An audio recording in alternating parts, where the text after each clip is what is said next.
Howdy, folks. This is Gordon with Tracks and Truth, and I just thought I'd make an announcement about the ice apocalypse we have coming to the DFW area and lots of other places around us.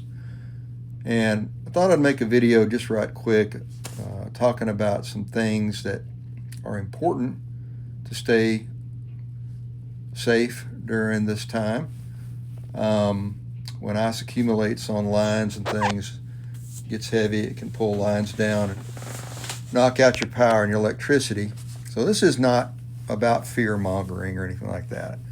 I just want you to, based on my life experiences, and I don't have all the answers, but I'm going to give you a few things that you might think about before all this hits, like in the next, within 48 hours, I guess. So if you happen to see this, hope this helps. So if you lose power, and your house, it starts to cooling down, the goal is to keep the heat in. Use what you have to stay warm first. Dress in layers. Think about your clothing. Layers are huge because you can add layers if you get cold and take a layer off if you start overheating. If you have a good sleeping bag, by all means use it. You can sit in it, wrap up in it, or treat it like a portable, kind of like a heat cocoon. And if you don't have a great sleeping bag or a lot of gear, stay close to your people and pets. Sharing body heat really works. It helps keep everyone in the room together, kind of build some heat in there, keep the door closed. And if you absolutely have to warm up and you have a car or a vehicle with heat, go out there and use it. Just make sure your garage door is open enough, or you don't want a carbon monoxide building in your garage. Not a good idea. So that's safety priority number one. Okay, don't run your car with the heater on in the garage with the garage door closed. That goes for any kind of heater that's using fuel. Best practices too would be to have a carbon monoxide alarm. Okay. If you're going to use an indoor heater, there's a good one by Mr. Buddy Heater. They make great ones. They're marketed to be safe indoors, but best practices say, use a carbon monoxide alarm just to stay safe. What if it malfunctioned? Who knows? And if you have a generator, remember, run it outside, not in the garage or in the house. Most people know this. Don't run it near doors and windows. You don't want any of those fumes getting into your house, sneaking in there and, making you sick or worse. And if you're running power from that generator, use a good heavy-duty extension cord if you're going to use an extension cord. Make sure it's rated for that load that you're going to be pulling. And if you own a portable electric power station, those can be really handy these days, especially if you have a good-sized one. But use what you got because you can use them for a number of things. You can also charge them up if you get a little bit of sunlight out there. You can use your solar panels if you have any. Charge up your portable power station. You could run the cord through the window and put some towels in the open area there, to keep cold air from coming in, so you can charge your portable unit. When it comes to light, have plenty of options. Have flashlights, extra batteries, headlamps, little touch lamps that are rechargeable. Make sure your battery banks and everything are up to 100% before all this hits. That way, you don't have to think about those things. Don't use any fuel-powered lanterns indoors due to fire and carbon monoxide risks. And of course, your phone. And make sure your packs are fully charged. And have a way to recharge it. Make sure you got the right charging cords that you're going to be needing to charge all your devices. Don't use your device's energy up if you have no way to recharge it either. should power go down. Let's see. Oh yeah, power tools. You never know. You might need them for something. So if they're battery powered, make sure those batteries are charged also. Water.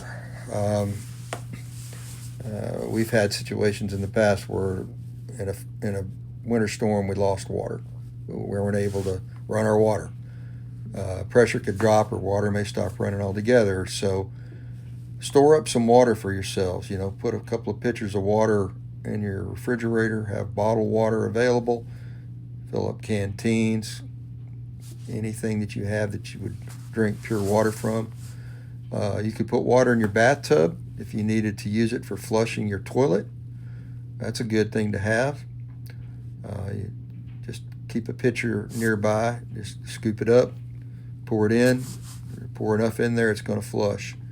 That's a real important thing there, especially if you have a lot of people in the house. Let's see, what else?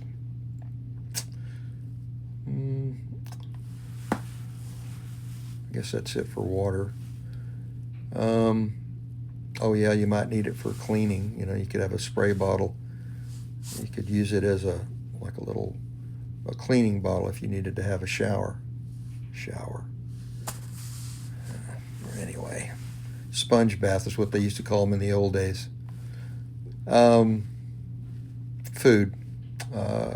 If you don't have a way to cook food, you got canned goods. Make sure that you, if you don't have any, go ahead and stock up on a little bit.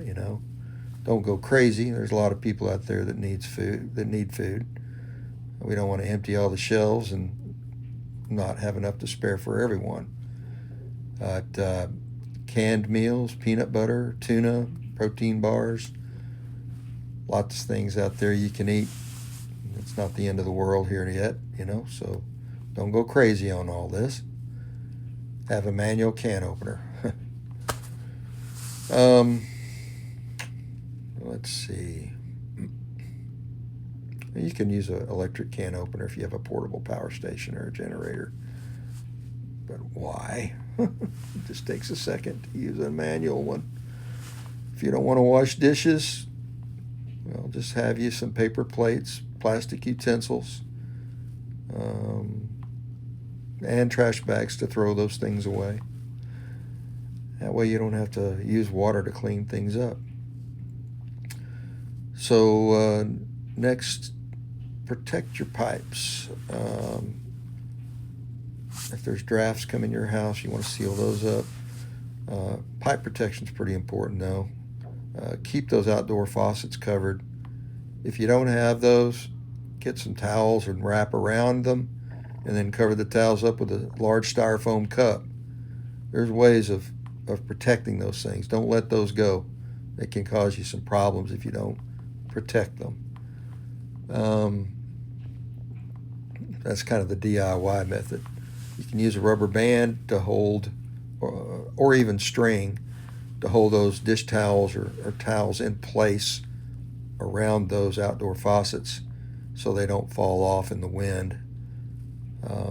And to keep them from getting soaking wet, probably want to cover them with like a plastic trash bag or a styrofoam cup like I mentioned. Inside the house, drip your faucets and open the cabinets up under the sinks to let warmer air circulate around those pipes.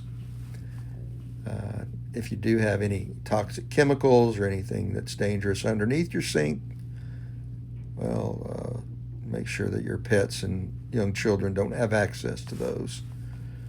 If you have any drafty windows, you can tape them up in the areas where there's going to be drafts. You can caulk them. You can put blankets over those windows, tack them in place with small finish nails and a hammer. What else? Oh yeah, for traction, like when you're outside, if you have to go out, have some sand or rock salt or kitty litter available that you can spread out in the areas that are going to be walked on. And if you're an outdoors person and you happen to have strap-on cleats, metal cleats or spikes for your shoes, put those on if you're going to go outside. look out for each other and protect especially the older folks that you don't want them falling down and breaking a hip or something.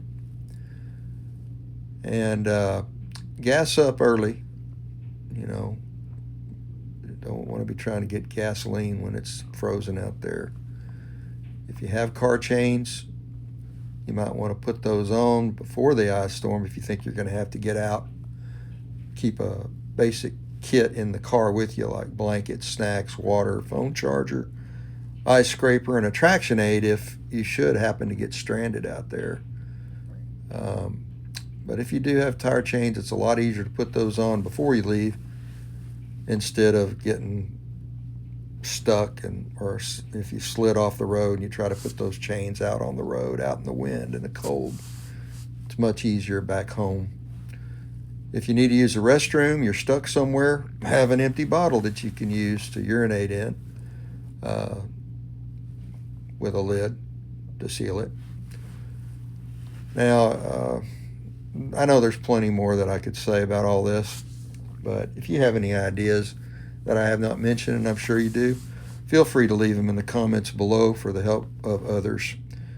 Have a safe ice apocalypse. I hope some of this has helped you. And if so, fantastical. Have a great day. God bless you all.